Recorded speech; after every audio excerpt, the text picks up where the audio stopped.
शुभं करोति कल्याणं आरोग्यं धनसम्पदा शत्रुबुद्धिविनाशाय दीपज्योति नमोस्तुते। दिव्या दिव्यारे दीपत्कार कानी कुंडलमोतीहार दिव्याला पाहून नमस्कार तिळाचे तेल कापसाची वात दिवा तेवे देवापाशी उजेड पडे विष्णू पाशी। माझा नमस्कार सर्व देव देवतांपाशी। ये ग लक्ष्मी बैस ग बाजे माझं घर तुला साजे घरातली इडापिडा बाहेर जाऊ दे बाहेरची लक्ष्मी घरात येऊ दे घरच्या सर्वांना उदंड आयुष्य सुख समाधान शांती लाभू दे।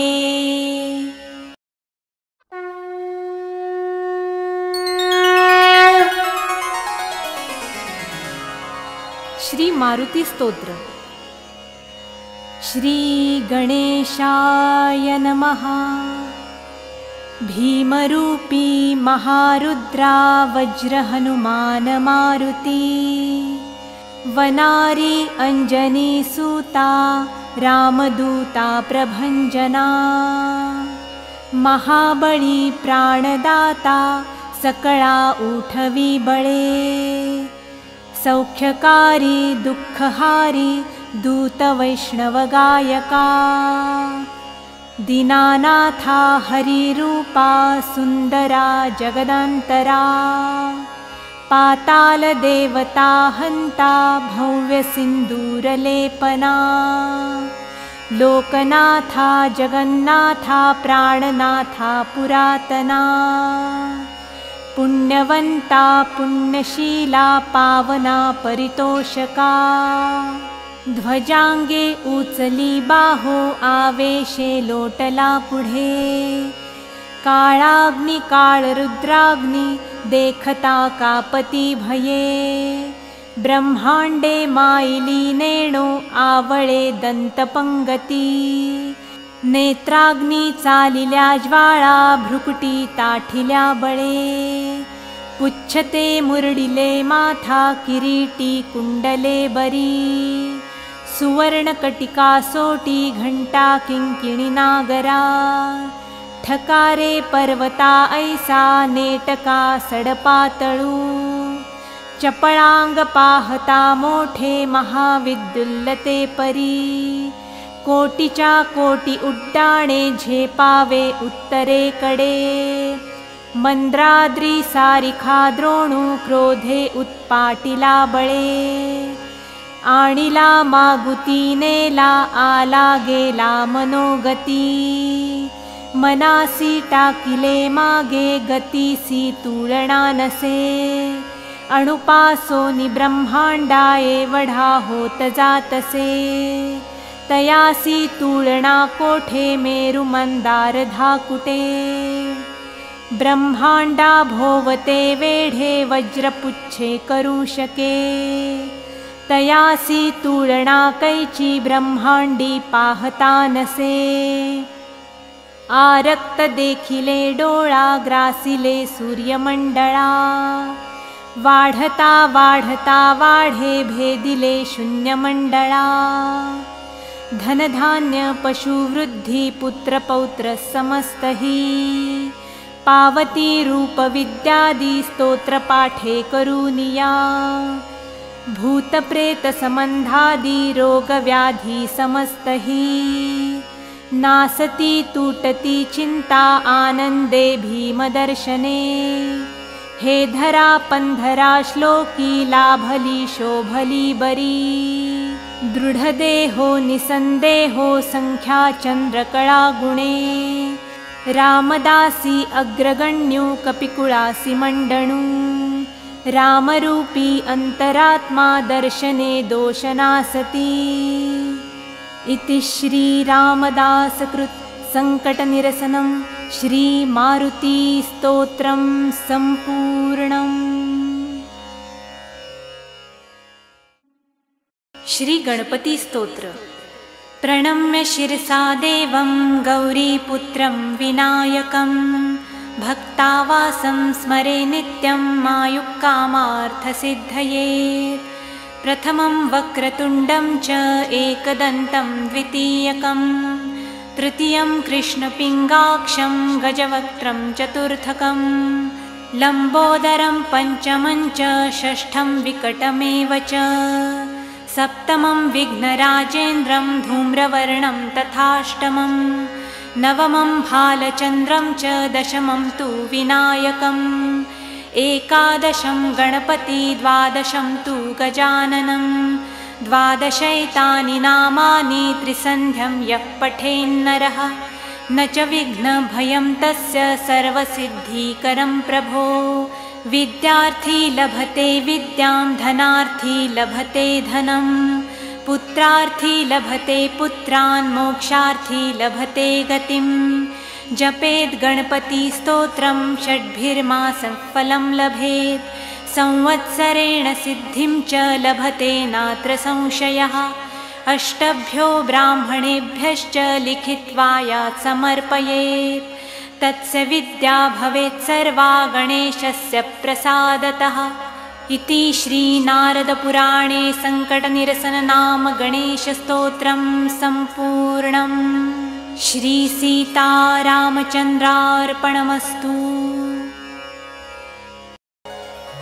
गणाधीशजो ईश सर्वा गुणांसा मूळारंभ आरंभ तो निर्गुणाचा। नमो शारदा मूळचत्वार वाचा गमुपंथ आनंत या राघवाचा। मना सज्जना भक्तिपंथेची जावे तरी श्रीहरी पाविजेतो स्वभावे। जनी निंदते सर्व सोडून द्यावे जनी वंद्यते सर्व भावे करावे। प्रभाते मनी रामचिंतित जावा पुढे वैखरी राम आधी वदावा। सदाचार हा थोर सांडून येतो जनितो चितो मानवी धन्य होतो। मना वासना दुष्ट कामान ये रे मना सर्वथा पाप बुद्धि नको रे। मना धर्मता नीति सोडू नको हो मना अंतरी सार विचार राहो।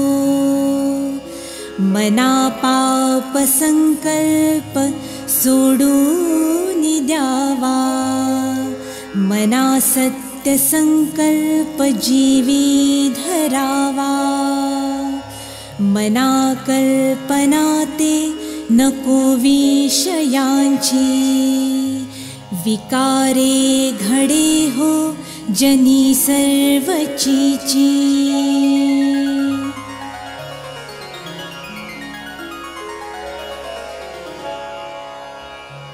नको रे मना क्रोध हा खेदकारी नको रे मना कामना ना विकारी। नको रे मना लोभ हा अंगीकारू नको रे मना मत्सरू दंभ भारू। मना श्रेष्ठ धारिष्ट जीवी धरावे मना बोलणे नीच शोषित जावे, स्वये सर्वदा नम्र वाचे वदावे, मना सर्व लोकांसिरे निववावे, देहे त्यागिता कीर्ती मागे उरावी, मना सज्जना हेची क्रिया धरावी, मना चंदनाचे परित्वा झिजावे, परी अंतरी सज्जनानी ववावे, नको रे मना द्रव्यते पुढिलांचे, अति स्वार्थ बुद्धि नरे पापसांचे, घडे भोगणे पापते कर्म खोटे, न होता मना सारिखे दुःख मोठे, सदा सर्वदा प्रीतिरामी धरावी, दुःखाची स्वये सांडी जीवी करावी, देहे दुःखते सुख मानित जावे, विवेके सदा सस्वरूपी भरावे।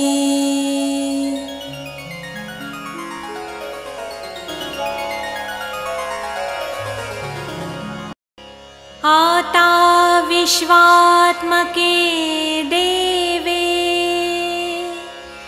येणे वाग्यज्ञे तोषावे,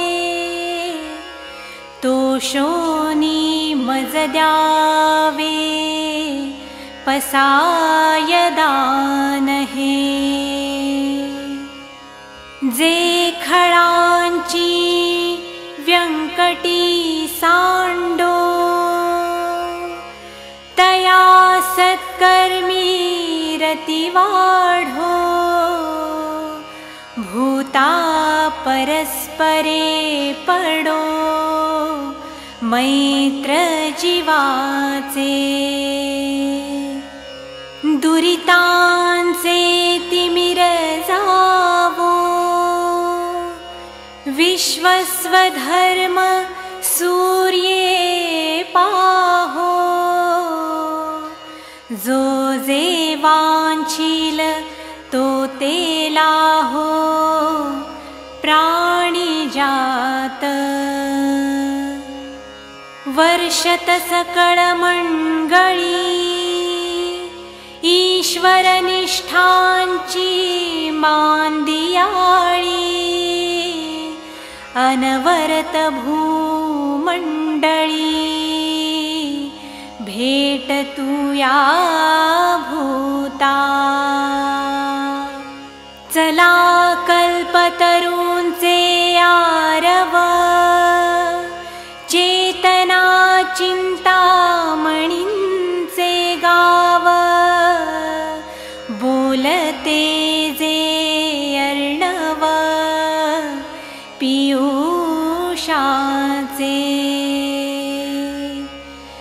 चंद्रमे जे अलांछन, मार्तंड जे तापहीन, ते सर्वाहि सदा सज्जन, सोय रे होतु, किं बहुना सर्वसुखी, पूर्ण होवुनी तिहि लोकी, भजिजो आदि पुरुखी, अखंडित,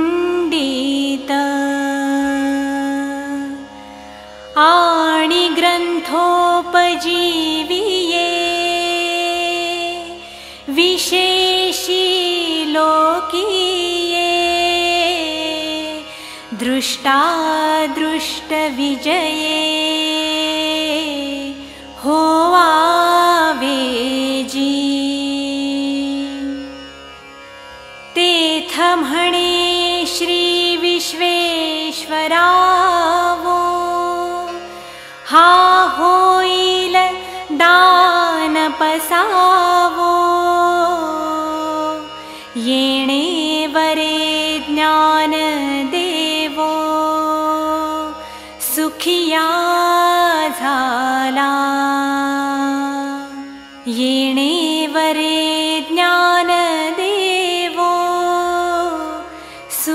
सुखिया झाला येणे वरे ज्ञान देवो सुखिया